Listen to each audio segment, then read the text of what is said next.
A month away from a federal budget deadline, with Congress getting yet another opportunity to make spending cuts again. And joining us now to discuss is Executive Vice President of the National Taxpayers Union, Brandon Arnold. Good morning to you, sir. Good to see you. Morning. We're talking roughly $1.8 trillion taxpayer dollars, and you say there is plenty to cut. So give us some examples.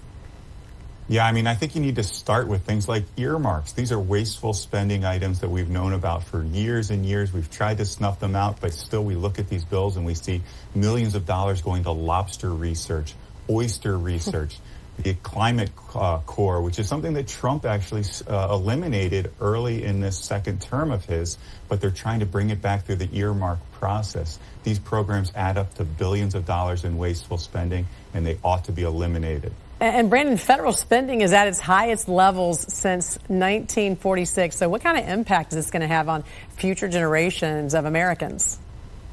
Yeah, our level of debt is unsustainable. We are in a debt crisis mode. Unfortunately, Congress is not acting that way, because what we'll see if we continue to allow this debt to increase is interest rates continue to rise. And we've seen already it's so hard to purchase a home, to finance an automobile, to deal with those high credit card interest rates if you're carrying a lot of debt.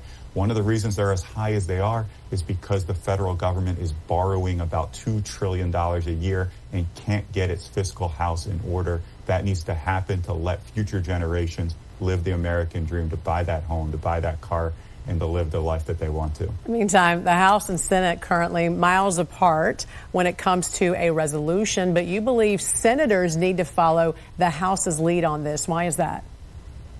Yeah, the House has done a lot more work on the spending front already, and also they're pointing in the right direction. They're trying to cut about $45 billion relative to last year's spending levels, whereas the Senate is actually trying to increase spending relative to last year. So we need to start moving this in the right direction here. We need to start getting our fiscal house in order. The House is taking better steps in that direction, but it's a collaborative process, and it's going to be a bipartisan process to some extent. Yeah. So it's going to be a pretty tricky situation. A very tricky situation. Do you think there's going to be a budget resolution settled in time, or is this going to be another, continuing resolution, another let's kick the can down the road scenario? I think it's going to be the latter here. I don't think they have enough time to get all 12 appropriations bills, all the spending bills across the finish line. So we're going to be looking at some sort of continuing resolution. Hopefully it's a short-term CR. Hopefully it's just a patch to get us to, by that time, that Congress needs to do its proper work and get our fiscal house back on the track it needs to be on. All right. Executive Vice President of the National Taxpayers Union, Brandon Arnold. Always a pleasure to see you, sir. Thanks for joining us. Thanks, Jim.